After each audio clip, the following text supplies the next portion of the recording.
ለምሳሌ ብዙዎች በየቦታው እየታገቱ ነው እየሞቱ ነው ሰዎች ታግተው በሚሊዮኖች ገንዘብ ይጠየቃሉ ሰዎች ታግተው በማንነታቸው ይገደላሉ በሃይማኖታቸው ይገደላሉ በብሔራቸው ይገደላሉ ይሄ ሪያሊቲ እውነት አይደለም ወይ ይሄ እውነት በሞላበት ሚዲያውን በተቆጣጠረበት ጊዜ የሆነ ባህታዊ የሚመስሉ ቀሚስ ለብሰው ጸጉራቸውን ድሬድ አድርገው የሚንቀሳቀሱ ወንጌል የሚሰብኩ የሚመስሉ የተለያየ የሚሸጡ ነገሮችን ይዘው ከገዳም የመጣ ነው ብለው የሚያጭበረብሩ አካላት እንዳሉ በተለያየ መንገድ አይታችሁ ሊሆን ይችላል ሰምታችሁም ሊሆን ይችላል ሽጉጥ ታጥቆ መሳሪያ ታጥቆ የቪኤት ጋጋታ አሰልፎ በጣም ግርግር ፈጥሮ ወደ ከተማ መግባት ምናልባት የህዝቡን ቴንሽን በመስረቅ ገንዘብ ለማሰባሰብ የሚጠቀሙበት መንገድ ሊሆን ይችላል የሚል ግምት አለን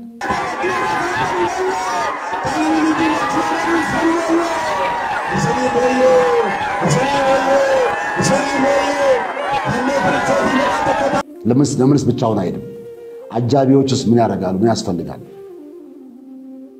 5-6 አጃቢዎች አንዳንዱ በጌታ ናቸው ሌሎች ደግሞ ያላመኑ አጃቢዎችንም ይዘው የሚሄዱ ሰምተናል ሀገራችን አሁን ያለችበት ነባራዊ ሁኔታ ይታወቃል ሀገር እየተተራመሰች ነው በተለያዩ መንገዶች በተለያዩ ቦታዎች ጦርነት አለ እንደው ምናልባት በጋሻው መጨረሻን ያሳምርልህ የሚለው ምርቃት ያለፈው ይመስለኛል ፖለቲካ ቁማር እንደመሆኑ መጠን እንግዲህ ቁማሩን የተጫወተው ማን ነው መንግስት ነው ወይስ እቺ ግለሰብ ወይንም ደግሞ ከሷ ጋር ያሉ አካላት ነው የሚለው ከቆመሩት ወይንም ደግሞ ይሄን ተዋና ከሰሩት ባሻገር እውነትን የሚያውቅ የሰማይ አምላክ ስለሆነ አጀባና ወከባዎች በእኛ ቤትም ተጀምሮ ነበር ምናልባት እንደምታውቁት አንድ ሰባኪ ከአንድ ቦታ ወደ አንድ ቦታ ሲንቀሳቀስ የተለያየ ወጣቶችን አሰባስቦ ወደ አንድ ጉባኤ ላይ መሄድ ቤተክርስቲያንን አውደ ምሕረትን ጋርድ በሚመስሉ ሁኔታ መሙላት ነገሮች ከዚህ ፊትም በአመታት በቅርብ ጊዜያት እኛ ቤተክርስቲያንም ተመልክተን ነበር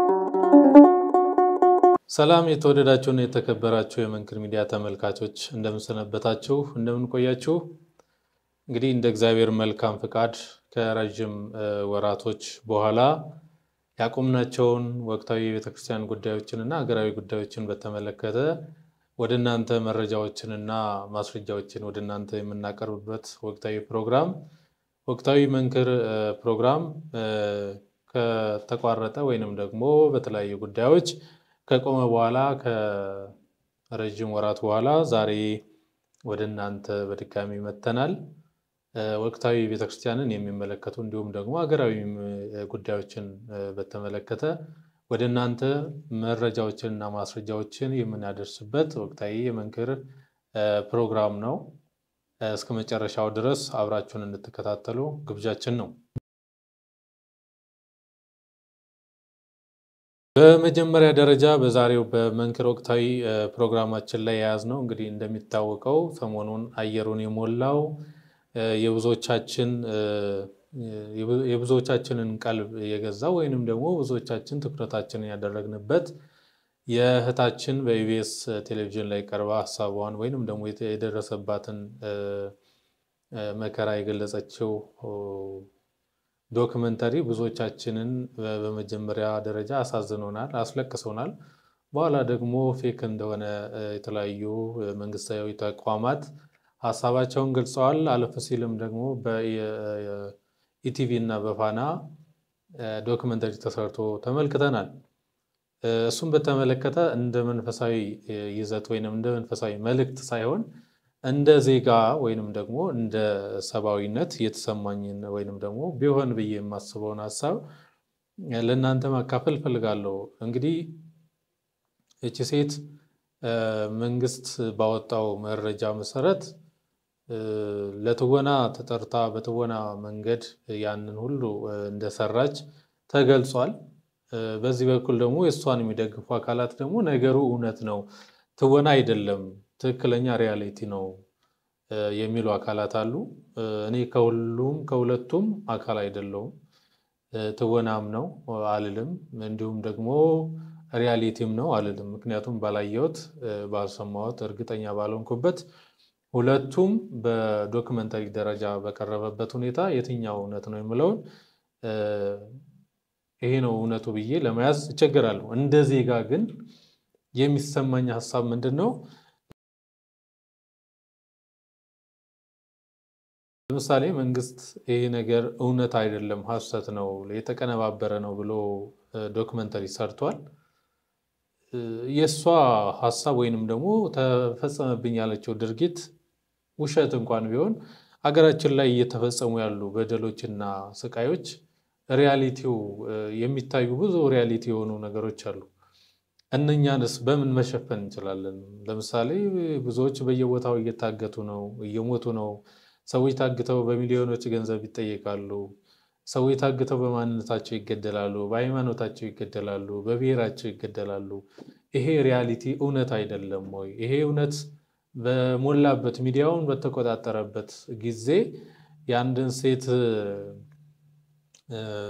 ዶክመንታሪም ሆነ ትወና እንደው ትልቅ ነገር አድርጎ ሚኒስትሮች ሳይቀሩ አጀንዳ አድርገው ሲያወሩ አገሪቱ ውስጥ ምንም አይነት ነገር ችግር ተፈጥሮ እንደማያውቅና አዲስ ችግር እንደመጣ ተደርጎ የታሰበው ነገር ለኔ እንደ ዜጋ ትክክል አይደለም ብዬ አስባለሁ። አገራችን አሁን ያለችበት ነባራዊ ሁኔታ ይታወቃል። አገር እየተተራመሰች ነው በተለያዩ መንገዶች፣ በተለያዩ ቦታዎች ጦርነት አለ። ራሱን የቻለ ኦፊሻል የሆነ ጦርነት አለ። ኦፊሻል ባልሆነ መንገድ ደግሞ ሰዎች በየቦታው እየተገደሉ እየሞቱ እየታሰሩ ነው። ይሄ ድርጊት ባለበት አገር ውስጥ የአንዲት ሴት ዶክመንታሪ መስራት ይሄን ያህል ሊያጫጭህ ይገባል ብዬ አላስብም። ምክንያቱም ከሷ ዶክመንታሪ በላይ እውነቶች መሬት ላይ አገር ያወቀው ፀሐይ የሞቀው እውነት ይበዛል፣ እሱ ይሰፋል። እዛ ላይ ትኩረት አድርገን ብንሰራ አገሪቷ ወይንም ደግሞ ኢትዮጵያ ሀገራችን ምንም ችግር ከሌለባት ምንም ሰዎች ዜጎች ከአንድ ቦታ ወደ አንድ ቦታ ሰላማዊ በሆነ መንገድ ማንነታቸው ተከብሮላቸው የሚንቀሳቀሱ አገልግሎት እንደፈለጋቸው የሚያገኙ ሰላማዊ ሀገር ቢኖረንና እንደዚህ አይነት ትወናዎች ቢሰሩ ለኛም አጀብ ብለን እንድናወራበት ወይንም ደግሞ ሐሳባችንን እንገልጽበት መንግስትን በዚህ ልክ ደግሞ ጨዋነቱን ለመግለጽ ቢሮጥ መልካም ነው ብለን እናስባለን። ነገር ግን ሀገር በምትተራመስበት ሰዎች ዜጎች ቤተሰቦቻቸውን ሊጠይቁ የተለያዩ ማህበራዊ ጉዳዮችን ከአንዱ ሀገር ወደ አንዱ ሀገር ተንቀሳቅሰው መፈጸም በማይችሉበት ሀገር ውስጥ ያንዲት ሴት በገንዘብም ተታላ ይሁን በምንም ዶክመንታሪ መስራቷ ይህን ያህል በመንግስት ደረጃ ሊያጫጭህ ይገባል ብዬ አላስብም።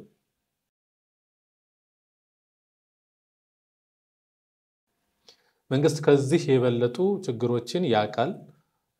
ህፃናት እንደሚደፈሩ፣ ሴቶች እንደሚደፈሩ፣ አረጋን እናቶች ወጥተው እንደማይመለሱ፣ እናቶች አባቶች ብዙ ሰቆቃ ግፍ እንደሚደርስባቸው፣ ሰዎች በሃይማኖታቸው ማህተብ በማሰራቸው ብቻ እንደሚገደሉ፣ እንዲሁም ደግሞ ማንነታቸው ተመርጦ ስቃይ እንደሚደርስባቸው መቼስ ለመንግስት የተደበቀ ነገር አይደለም።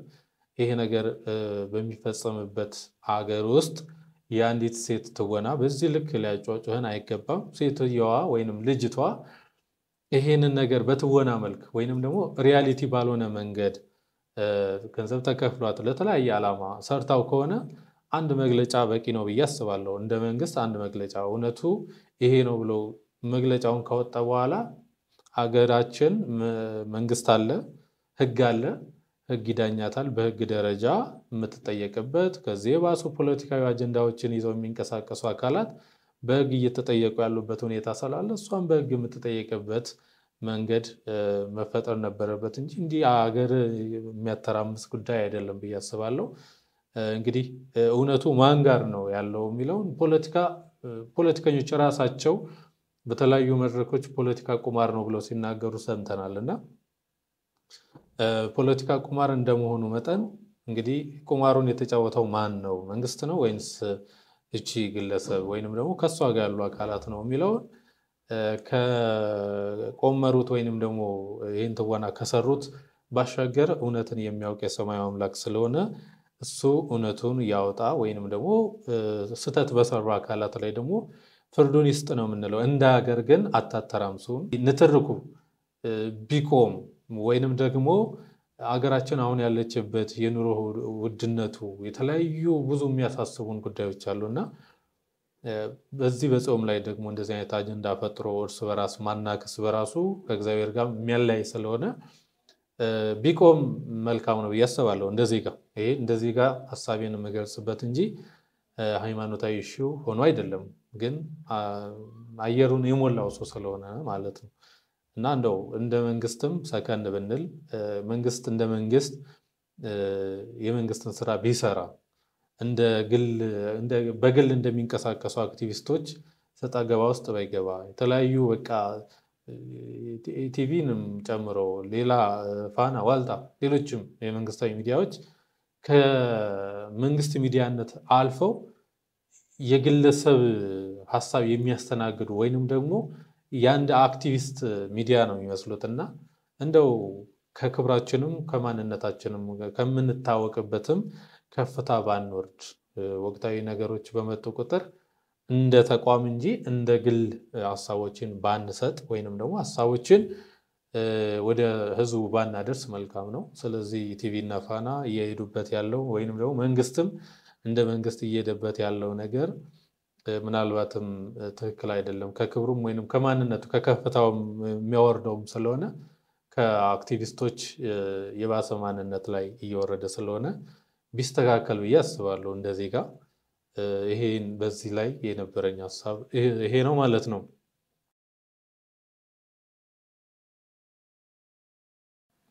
ሌላው እንግዲህ እንደሚታወቀው ብዙ ጊዜ ወደ ሃይማኖት ስመጣላችሁ እንደምታውቁት የተለያዩ በፕሮቴስታንት ሃይማኖት ውስጥ ያሉ ህጋዊ ያልሆኑ ፓስተሮች ቤተክርስቲያንን ሲሳደቡ፣ ሲነቅፉ፣ ሲተቹ፣ ሲያንጓጥጡ የተለያየ ድራማ ሲሰሩባት ይታወቃል።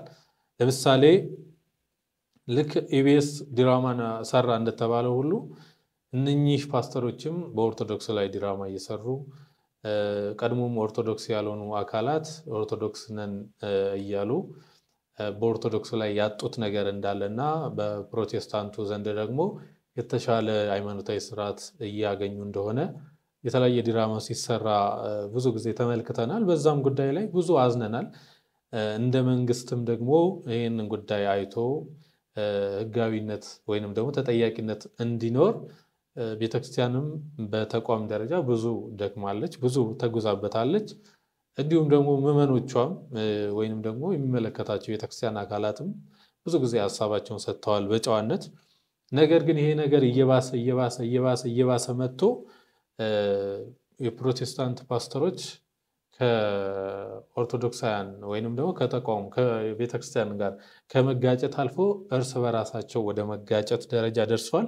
ለዚህ ማሳያ የሚሆነው ሰሞኑን ፓስተር እዩ ጩፋ በሐዋሳ በነበረው ኮንፈረንስ በተጓዘ ወቅት ሐዋሳ ላይ የነበረው አቀባበል ለአንድ ቤተክርስቲያን ወይንም ደግሞ አንድ እግዚአብሔርን ለማሳየት እግዚአብሔርን ለመስበክ የሚንቀሳቀስ ፓስተር ሳይሆን ለአንድ ፖለቲከኛ ወይንም ደግሞ የአንድ ሀገር ጠቅላይ ሚኒስትር ፕሬዝዳንት ወይንም የሆነ ቦታ ብቻ ባለስልጣን የሆነ አካል ወደዛ ቦታ እንደገባ ተደርጎ የመንግስት ተቋማት በተለይም ደግሞ በማርሽ ባንድ እና የተለያዩ መንግስታዊ አቀባበል በሚደረጉ መንገዶች አቀባበል ሲደረግ ተመልክተናል። እንደዚህ አይነት ተግባራት በነገራችን ላይ ምናልባትም በማርሽ ባንድ ባይሆንም አጀባና ወከባዎች በእኛ ቤትም ተጀምሮ ነበረ። ምናልባት እንደምታውቁት አንድ ሰባኪ ከአንድ ቦታ ወደ አንድ ቦታ ሲንቀሳቀስ የተለያየ ወጣቶችን አሰባስቦ ወደ አንድ ጉባኤ ላይ መሄድ ቤተክርስቲያንን አውደ ምሕረትን ጋርድ በሚመስሉ ሁኔታ መሙላት ነገሮች ከዚህ ፊትም በአመታት በቅርብ ጊዜያት እኛ ቤተክርስቲያንም ተመልክተን ነበር። ነገር ግን ይሄ የቤተክርስቲያኒቱ አቋምም አይደለም። እግዚአብሔርን ለመስበክ የሚወጣ አካል በዚህ ልክ ባጀብና በወከባ መውጣት የለበትም የሚሉ ሐሳቦች በተደጋጋሚ እንደ ቤተክርስቲያን ሊቃውንት በመነሳቱና ብዙሃኑ በመቃወሙ ዛሬ ላይ ያ ነገር ቀርቷል። ኦፊሻል ባልሆነ መንገድ ሰው ያን ነገር ስላልወደደው ትክክልም ስላልሆነ ቤተክርስቲያኑም አቋም ስላልሆነ አስተምሮትም ስላልሆነ ብዙዎች ተቃውሞት ያ ነገር ቆሟል። ዛሬ ያ ነገር እየታየ አይደለም። ዛሬም በፕሮቴስታንቱ ዘንድ የኢትዮጵያ ወንጌል አማኞች አብያተ ክርስቲያናት ካውንስል የተባለው ተቋም እነኚህን አካላት ትክክል እንዳልሆነ እየሄዱበት ያሉት ጉዞ ትክክል አይደለም፣ ይሄ እንደ ሃይማኖትም እንደ ካውንስሉም የሚመለከት አይደለም የሚል ጥብቅ የሆነ መመሪያ አስተላልፎ ነበር። ነገር ግን ይህን መመሪያ ወደ ጎን በመተው እነ ፓስተር እዩ ጩፋ የሚከለክለን የሚያቆመን አካል የለም በማለት ተለያዩ ማብራሪያዎችን ወይንም ደግሞ እንደ መግለጫ በሚመስሉ ሁኔታ ሐሳባቸውን እየሰነዘሩ ነበረ። ነገር ግን ካውንስሉ ይህን ከተመለከተ በኋላ በእዩ ጩፋ በሚመራው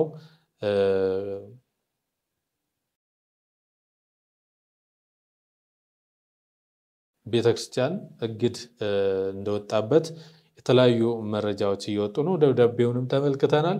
ስለዚህ እኛ ቀድመንም ተናግረናል። እኛ እንደ ፕሮቴስታንት እንደ ሃይማኖት የምንጠላው ሃይማኖት የለም።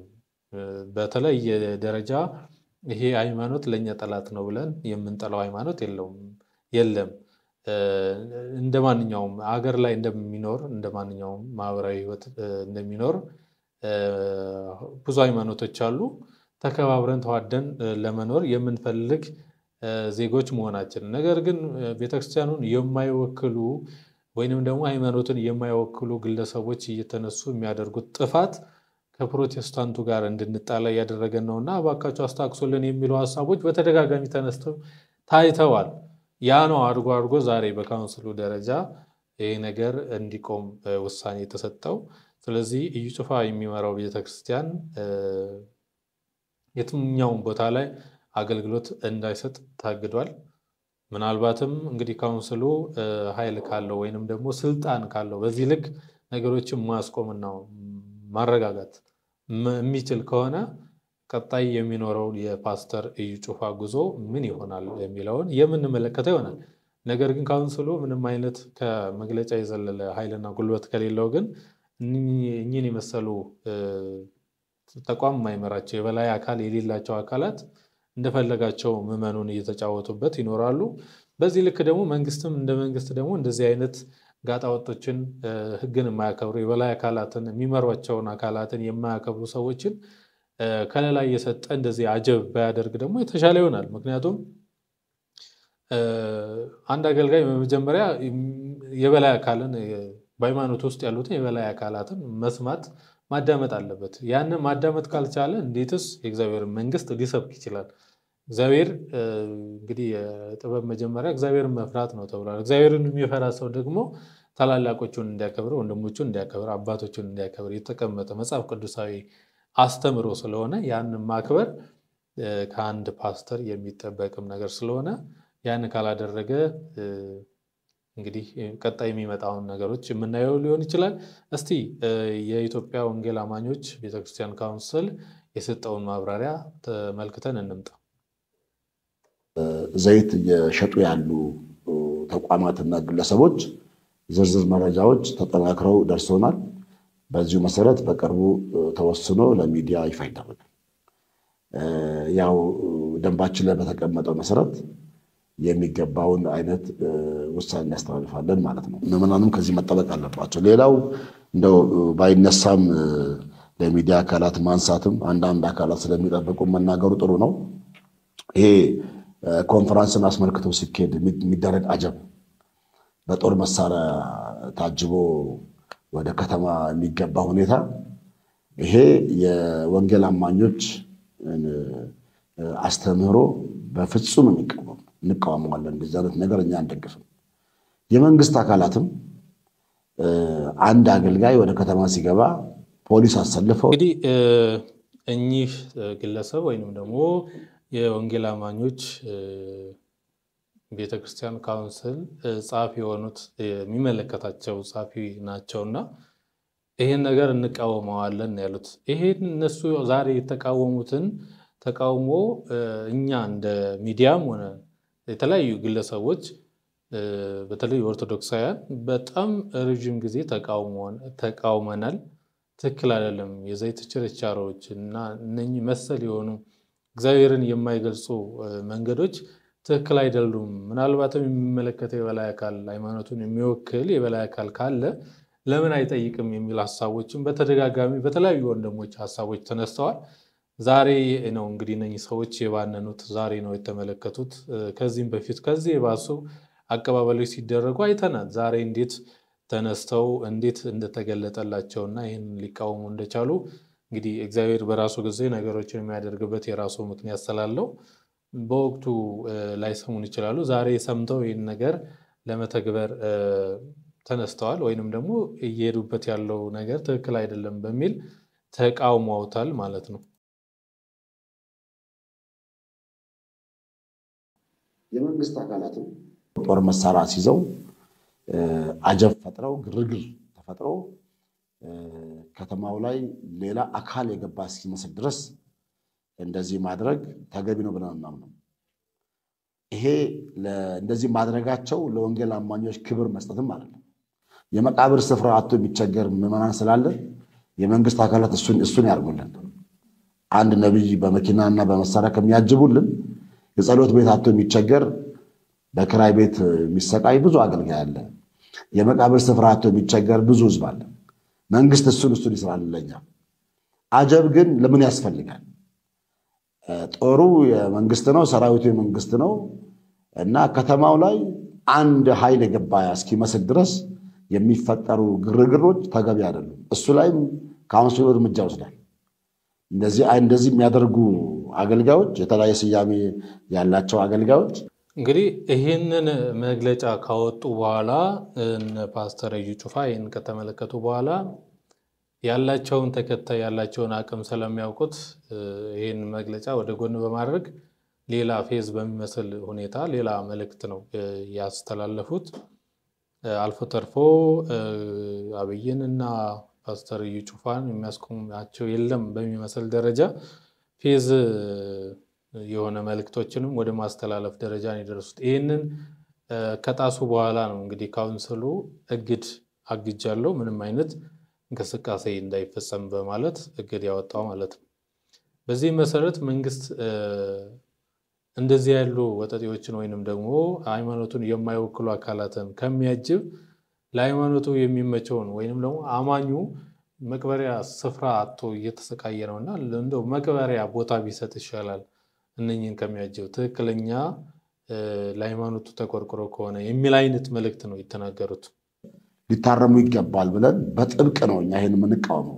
ፈጽሞ የወንጌል አማኞች ኢሜጅም አይደለም፣ መጽሐፍ ቅዱሳዊም አይደለም።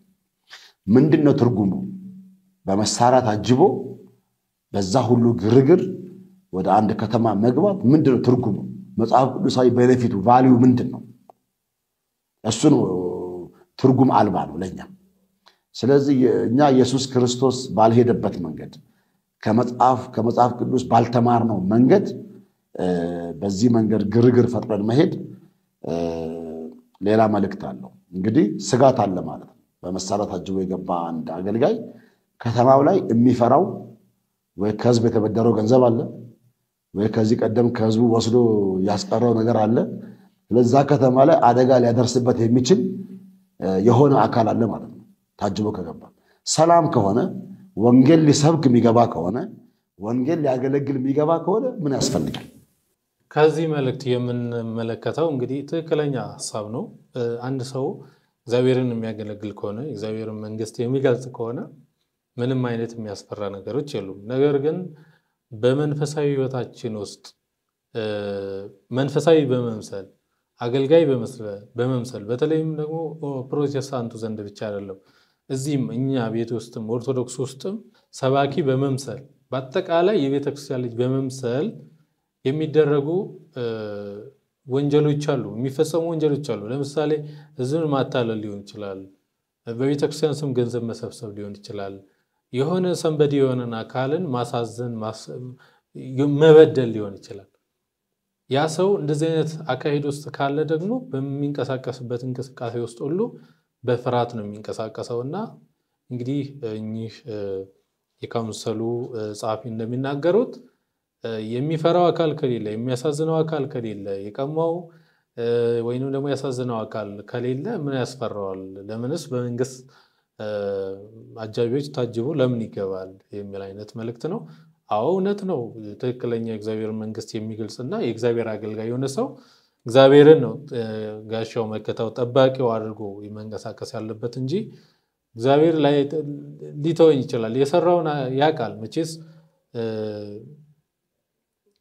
ኃጢአት መልሳ ራሳችንን ነው የምታሳድደንና የሰራውን ኃጢአት በደል ስለሚያውቀው እግዚአብሔርም ደግሞ ይሄን ነገር ስለሚያውቅ ምናልባትም ከእግዚአብሔር ይልቅ ሰው ቢጠብቀኝ ይሻላል የሚል ምርጫ ይመረጥ ይመስላልና ብዙ ሰው የመንግስት ተቋማት ላይ ያሉ ፖለቲከኞች በተለያየ ጠባቂዎች ተጠብቀው የሚንቀሳቀሱት ምናልባት እነሱ ጋር አንደኛ እንደ መንፈሳዊ ህይወታቸው እግዚአብሔርን ጠባቂነት ብዙም ላይ ተማመኑበት ይችላሉ።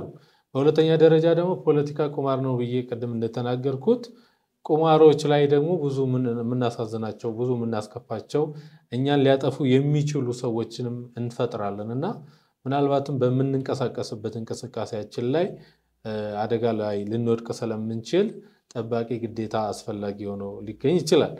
በእግዚአብሔር ቤት ግን ጠባቂው እግዚአብሔር ነው እንጂ እንዲያሉ በመንግስት ተቋማት ወይንም ደግሞ ራሱ ፓስተሩ ያዘጋጃቸው ጠባቂዎች በዚህ ልክ ጠብቀውት መንቀሳቀስ ምናልባትም ለእግዚአብሔርም ለሕዝብም የማይመች ስራ ላይ ያለ ሰው የሚሰራውን ስራ የሰራ ሰው ነው ይሄን የሚያደርገው የሚል መልእክት ነው እየተናገሩ ያሉት።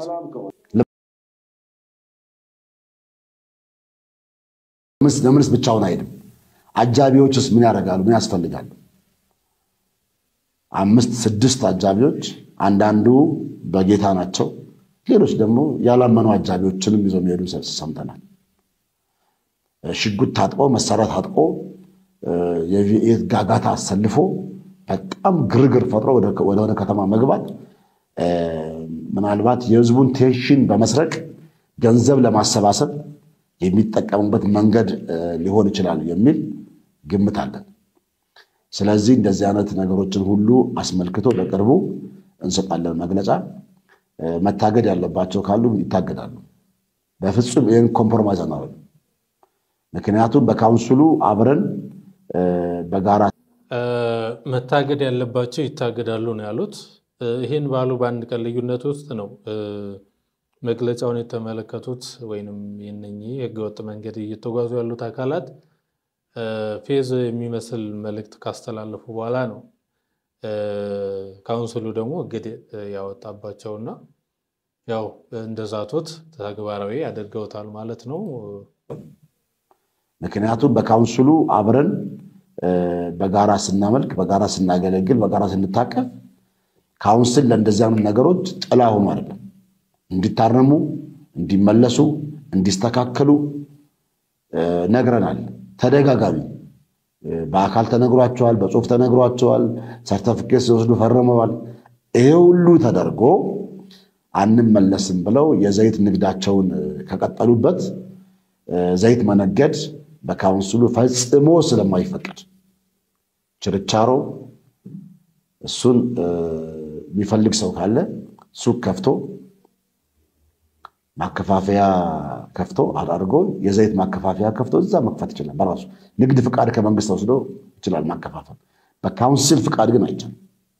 ዘይት የመነገድ ፍላጎት ያለው ሰው ካለ የዘይት ፍቃድ አውጥቶ ከመንግስት ከንግድ ቢሮ መነገድ ይችላል። ከዚህ ውጭ ግን በካውንስል ፍቃድ ዘይት መሸጥ አይፈቀድም። በዘይት ግን መጸለይ ይቻላል። የተናገርነው እኛም ይሄንን ነው። በየትኛውም ቦታ ላይ ህገወጥ እንቅስቃሴ የሚንቀሳቀሱ አካላት በህጋዊ መንገድ እንዲንቀሳቀሱ የትኛውንም ሃይማኖት ወክለው የሚሰሩት ጥፋት ምናልባትም ሃይማኖት ከሃይማኖት ያጋጫል፣ እንደ ሀገርም ደግሞ ያበጣብጠናል፣ ትክክልም አይደለም፣ ሰላማዊ ህይወት ለመኖርም አያስችለንም ብለን የተናገርነው።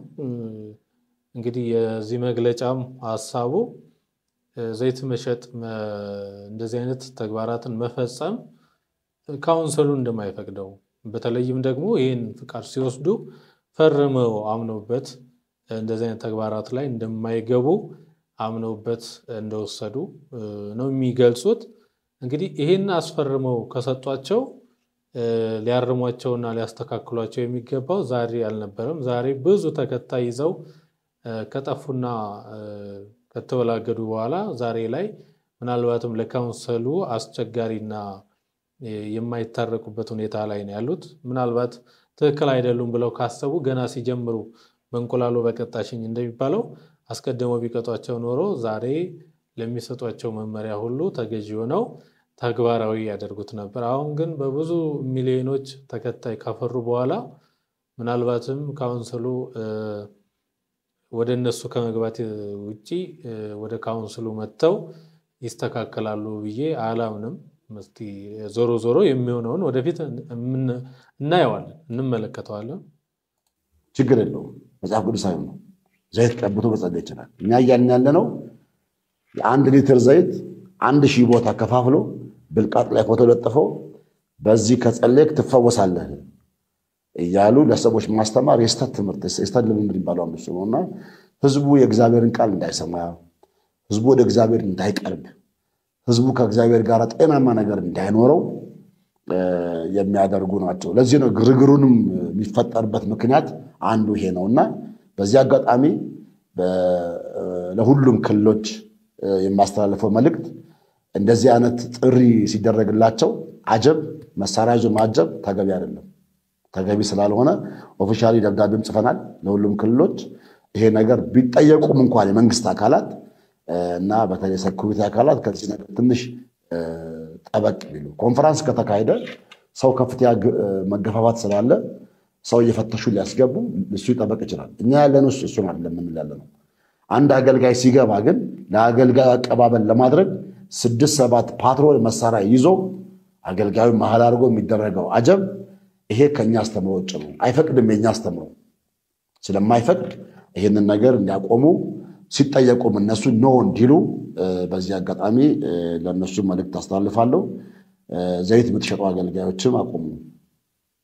አዎ እንግዲህ የመንግስት ተቋማት እንደዚህ አይነት ተግባራትን የሃይማኖታዊ ጉዳዮች ወይንም ደግሞ ኦፊሻል የሆነ መንፈሳዊ ዝግጅቶች ሲኖሩ የህዝቡን ደህንነት መጠበቅና ህዝቡ ወይንም ደግሞ አማኙ የሚገባውን አገልግሎት አግኝቶ ሰላማዊ በሆነ መንገድ ወደ ቤቱ እንዲገባ ጥበቃ ማድረግ እንደ መንግስት ግዴታ አለበት። ለምሳሌ መስቀል በዓል ላይ እንዲሁም ደግሞ ጥምቀት በዓል ላይ ሌሎችም ፐብሊክ ቦታ ላይ የሚዘጋጁ ፕሮግራሞች ሲኖሩ መንግስት እንደ መንግስት ንክስም ሲኖር መንግስት እንደ መንግስት እዛ ውስጥ መንፈሳዊ ዝግጅት ውስጥ የሚያጨረብሩ የሚወክው የሚጣሉ ከመንፈሳዊ ዝግጅቱ ዓላማ ውጪ በሆነ መንገድ ሌላ ዓላማ አንግበው የሚመጡ አካላት ስላሉ እነሱን መከታተልና ህጋዊ እርምጃ መውሰድ የተለመደ የኖርንበት ጉዞ ነው ወይንም ደግሞ መሆንም ያለበት ተግባር ነው።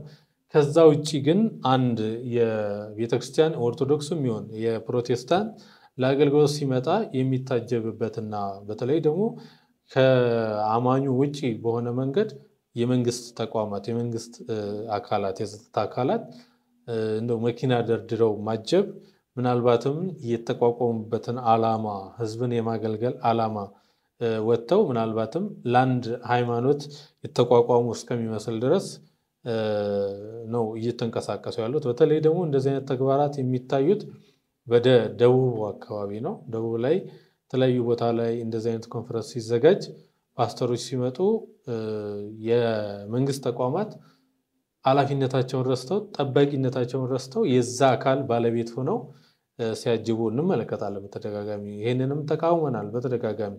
ምናልባት የምታስታውሱ ከሆነ ይሄው ፓስተር እዩ ጩፋ ብዙ የፖሊስ አባላትን ሰብስቦ ሲረግጣቸው የተለያዩ ወታደሮችን የመንግስት ተቋም ላይ የሚያገለግሉ የተለያዩ የጸጥታ አካላትን በርግጫ ሲረግጣቸው እንደ ፈዋሽ አርጎ ሲያንከባልላቸው ይህ ትክክል አይደለም። ሃይማኖቱን ወክለው ሳይሆን እንደ ጠባቂነት መታየት አለባቸው መከበር አለባቸው የሚሉ ጥያቄዎች በጣም በወቅቱ በሚዲያ ላይ በስቶ ነበር። ነገር ግን ያኔ መቅጣትና ማስተካከል ሲገባቸው መንግስትም እንደ መንግስት ማስተካከል ሲገባው አሁን ላይ ለመንግስትም ለሃይማኖት ውስጥ ላሉ ለሚመለከታቸው ላላፊዎችም ጭምር አስቸጋሪ በሆነ ደረጃ ላይ ይገኛሉ። ምናልባት ወደፊት የምናየው ነገር ሊሆን ይችላል። በካውንስሉ ዙሪያ የወጡት መግለጫዎች ይሄን ይመስላሉ። ሌላው እንግዲህ ይሄንን ካውንስሉ እየሰጠ ያለውን መግለጫ እየተመለከተ ወይንም አቋሙን እየተመለከተ ምናልባትም በእኛ በኦርቶዶክሳውያን ዘንድ ልዩ ክብርና ቦታ የነበረው ብዙዎች ድምጹን ገና ሲሰሙ የሚወዱትና በስብከቱም ብዙዎች የተለወጡ እሱን ግን ራሱን ያለወጠው የትናንቱ መጋቢ አዲስ የዛሬው ፓስተር በጋሻው ይሄን ንግድ ነው ይሄንን ማጭበርበር ተመልክቶ ነው እንግዲህ ከኦርቶዶክስ ወጥቶ ዛሬ ወደ እንደዚህ አይነት እርግጫዎችና ወደ በዛበት ስፍራ ገብቷል። በተመሳሳይ እነ ዩጩፋንና ሌሎችም ዩጩፋን የሚመስሉ ፓስተሮች የሚሰሩትን ተግባር ዛሬም በጋሻው እየፈጸሙ ይገኛል። ከዛም ውስጥ አንዱ የሰሞኑን እንግዲህ በጋሻው መንገድ ላይ ወጥቶ እንደማንኛውም ገንዘብ ተከፍሏቸው እንደሚጮሁት እሱም ክብሩን ያ የተወደደ የተከበረ በሚሊዮኖች ዘንድ የሚወደደው ሰባኪ ዛሬ መንገድ ላይ ወጥቶ እየጋጀ ይገኛል ማለት ነው። እንግዲህ ምናልባት እሱ ለክርስቶስ ክብሬን ዝቅ አደረኩ ሊል ይችላል። ምናልባት ክርስቶስ ደግሞ በእንደዚህ አይነት መንገድ በአደባባይ እንደው እንደዚህ አይነት ዓላማውን በሳተ ቦታ ላይ ወይንም ደግሞ መንፈሳዊ መልእክት የሚተላለፍበት ሳይሆን ሰዎች ዕለታዊ ማህበራዊ ተግባራቸውን የሚተገብሩበት ቦታ ላይ ተገኝቶ እያወከ ይገኛል። ምናልባት አባቶቻችን እንደሚናገሩት አንድ ሰው የሆነ ስቴፕ ላይ የሆነ ቦታ ላይ ሲደርስ መጨረሻህን ያሳምርልህ ይባላል ይመረቃልና እንደው ምናልባት በጋሻው መጨረሻህን ያሳምርልህ የሚለው ምርቃት ያለፈው ይመስለኛል።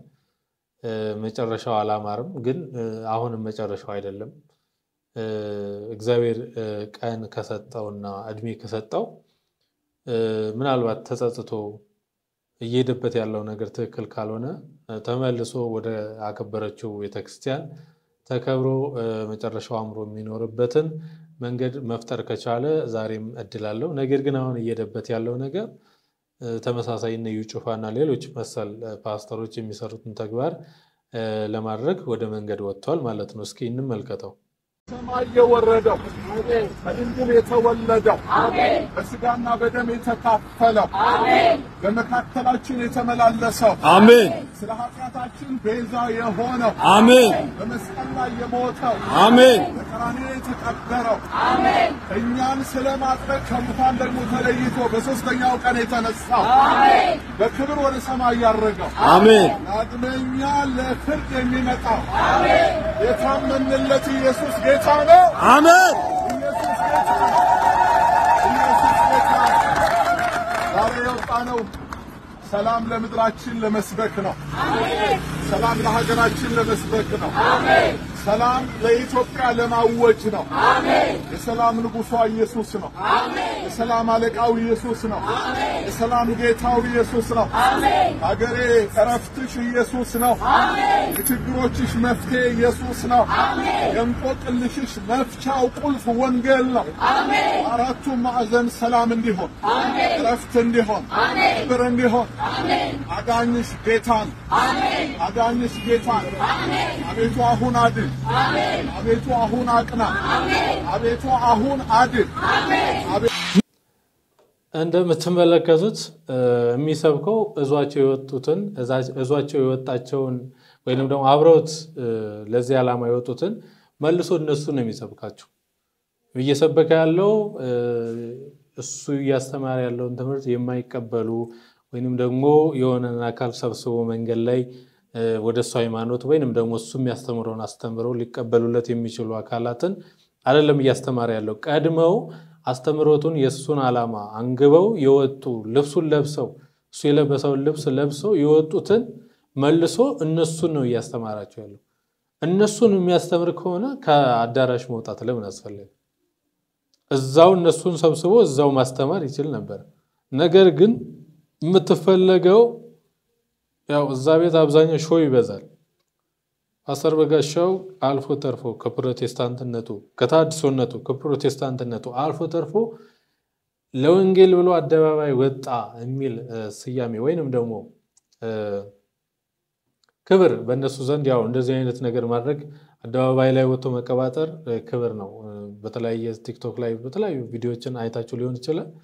እብድ በሚመስል ሁኔታ እየጮሁ እየተሯሯጡ ሁሉ ወንጌል ሰበክ ነው የሚሉ አካላት አሉ። ለነኛውን ወንጌል እንደሰበኩ እንደ ክብር ነው የሚታየው። ግን አንድ ሰው አስተምረው አይደለም የሚወጡት። ምናልባትም ለሚከፈላቸው አበል ለሚሰጣቸው ትንሽ ቁራሽ እንጀራ ተታለው ሊሆን ይችላል። ወይንም ደግሞ የገባባቸው ሰይጣን ለእንደዚህ አይነት ዓላማ እያሰራቸው ሊሆን ይችላል። ነገር ግን የሚያተርፉት ትርፍ የለም። ሰው በሃይማኖታዊ አስተምሮት ላይ አስተምሮ ለማትረፍ ከፈለገ በተረጋጋ መንገድ ቁጭ ብሎ ሃይማኖቱ የሚፈቅድለትን አስተምሮ በተረጋጋ መንገድ በሚገባው በተሰጠው የሃይማኖታዊ ስፍራ ላይ ቁጭ ብሎ ማስተማር እንጂ አደባባይ ላይ ማህበራዊ ህይወቶች የሚከናወንባቸው ቦታ ላይ ወጥቶ ህዝቡን ማወክ ምናልባትም እብድነት ካልሆነ በስተቀር ትክክለኛ የወንጌል አገልግሎት አይደለም። እንግዲህ በጋሻው ከዛ ከተከበረ ማንነቱ ወጥቶ ዛሬ በዚህ ልክ ይገኛል። ሌላው በጋሻው ከምንም በላይ የሚገርመው ሰሞኑን አይታችሁት ከሆነ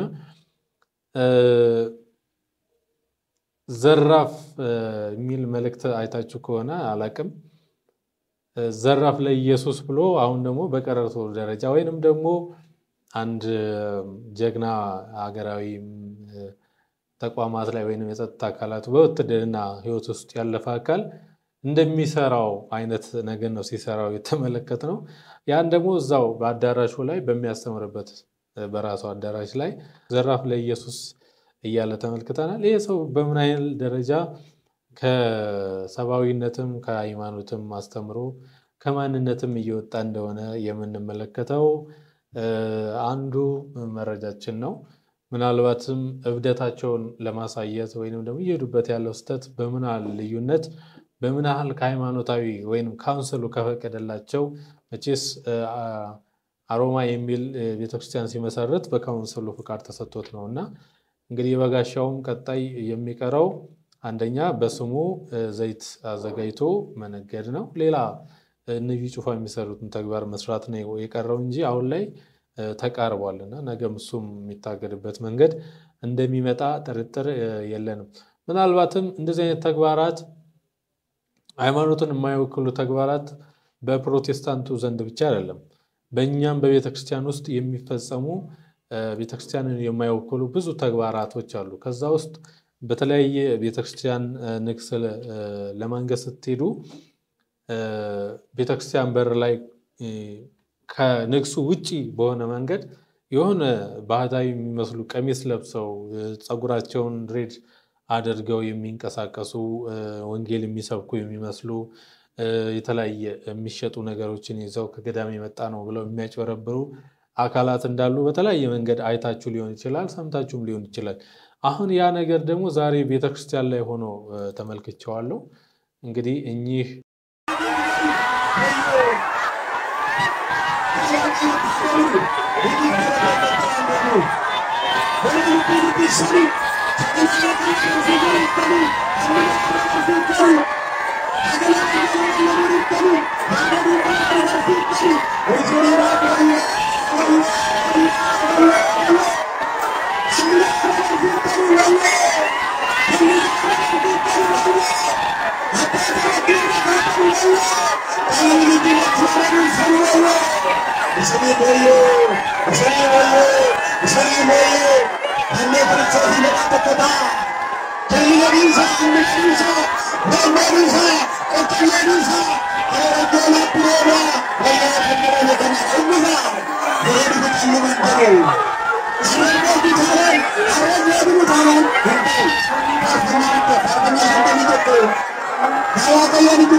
አሁን ይሄ እንደ ኦርቶዶክስ አስተምሮ ምንድነው የሚያስተላልፈው መልእክት?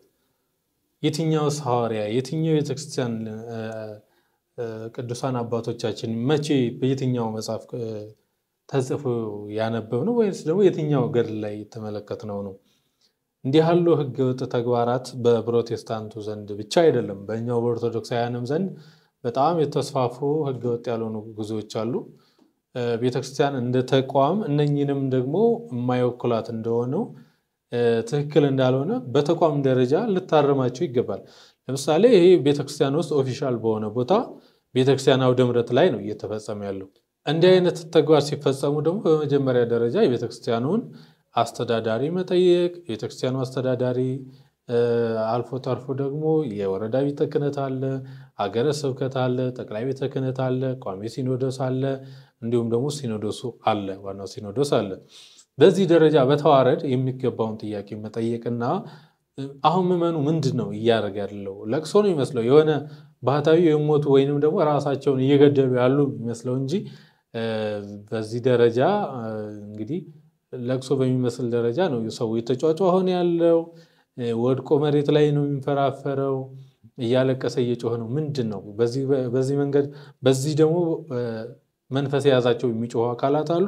በዚህ ጋር ደግሞ ጤነኛ የሆኑት አካላት ደግሞ አዝነው ይሁን በጸሎታቸው እንደው ልባቸው ተነክቶ ይሁን አላቅም ብቻ እየተጫጫኸ ነው። ምንድነው አሁን ከዚህ ጥቅም የምናገኘው ምንድነው? ወንጌል ነው እየተማርን ያለ ነው? ለንስሐ እየበቃን ነው ወይንስ ደግሞ ለስጋው ደግሞ የሚያበቃ ትምህርት ነው እየተማርን ያለ ነው? ምንድነው ለቤተክርስቲያን የሚጠቅማት? ልክ እንደነየ ጩፋ የራስን ኦዲየንስ ወይንም ተከታዮችን አፍርቶ ቤተክርስቲያንን የሚገዳደር አካልን ከመፍጠር የዘለለ ለቤተክርስቲያኒቱ አስተምሮ የሚጠቅም ነገር ነው ወይ ብለን ስናስበው የለም። በየትኛውም ቦታ ላይ እንደዚህ አይነት አካሄዶችን አላየንም። አሁን ላይ እንደምታውቁት ቢዝነስ ያለው ወይም ፓስተር መሆን ወይም አጥማቂ መሆን ነው። ሁለቱን በኦርቶዶክስ ዘንድ አጥማቂ መሆን ቢዝነስ ነው፣ በፕሮቴስታንቱ ዘንድ ደግሞ ጥሩ አጭበርባሪ ፓስተር መሆን ሁለቱ የሚያበሉ ስራዎች ሆነዋል።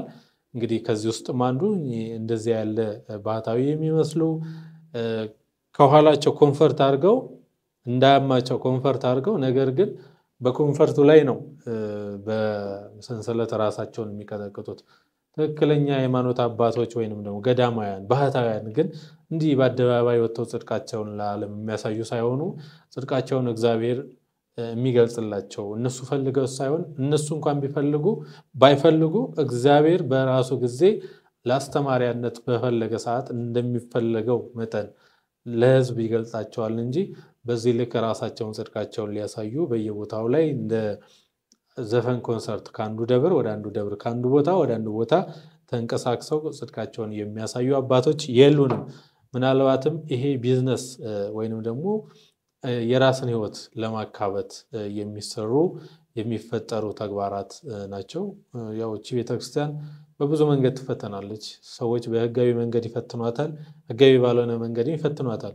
በህጋዊ መንገድ የሚፈትኗት ቀጥታ ከቤተክርስቲያን ውጪ የሆኑ አካላት የሚፈትኗት ነው። መቼም ከቤተክርስቲያን ውጪ የሆኑ አካላት መቼም ለቤተክርስቲያኒቱ በጎ ነገር ሊያስቡ ይችላሉ ብለን አንጠብቅም።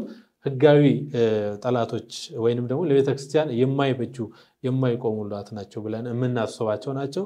ህጋዊ ያልሆኑ ጠላቶች ማለት ደግሞ በቤተክርስቲያን ውስጥ መስለው ያንድን የቤተክርስቲያን አገልጋይ ወክልና ተወክለው ለምሳሌ ባህታዊ የሚባል አለ፣ መለኩሴ የሚባል፣ ካህን የሚባል፣ መምህር፣ ጳጳስ፣ ፓትርያርክ የሚባል የቤተክርስቲያን ውስጥ የስልጣነ ክህነት እርከኖች አሉ። በእነኛ እርከን ውስጥ የሆነን ስልጣን ወይንም የሆነን ነገር ተጠቅመው በዛ ስም መነገር በዛ ስም ማጭበርበር ለቤተክርስቲያኒቱ ፈተና መሆን የቤተክርስቲያኒቱ መልእክት የማይበጃትን የማይጠቅማትን ነገር ለህዝቡ ማስተላለፍና ህዝቡን የማይበጅ የማይጠቅመውን ነገር ማለማመድ የሚሰሩ የተለያዩ ባህታውያን አጥማቂዎች እንዳሉ ይታወቃል። እነኚህ ህጋዊ ያልሆኑ ጠላቶቿ ናቸው። ህጋዊ ያልሆኑ ህጋዊ መሆን ማለት ጠቅለው ወጥተው እንደነበጋሻው ቤት ውስጥ ሆነው ሳይሆን ኦፊሻል በሆነ መንገድ ከቤተክርስቲያን ወጥተው የሚነቅፏት የሚተቿት እነኚህ ህጋዊ የሆኑ ምናቃቸው በቃ ኦፊሻል በሆነ መንገድ የምናቃቸው የቤተክርስቲያኒቱ ጠላቶች ናቸው። ነገር ግን ውስጥ ላይ ሆነው የሚያደሟት እየበለጡ ያሉበት ሁኔታ ነው ያለው። እንግዲህ ቤተክርስቲያንን ማጽዳት የምችለው በተቋም ደረጃ የሚገባውን ስራ መስራት ስንችል ስለሆነ እንደ ተቋም እንደዚህ አይነት ተግባራትን እንደ ኢትዮጵያ ኦርቶዶክስ ተዋሕዶ ቤተክርስቲያን ማስቆምና ዘላቂ የሆነ መፍትሄ መሰጠት አለበት።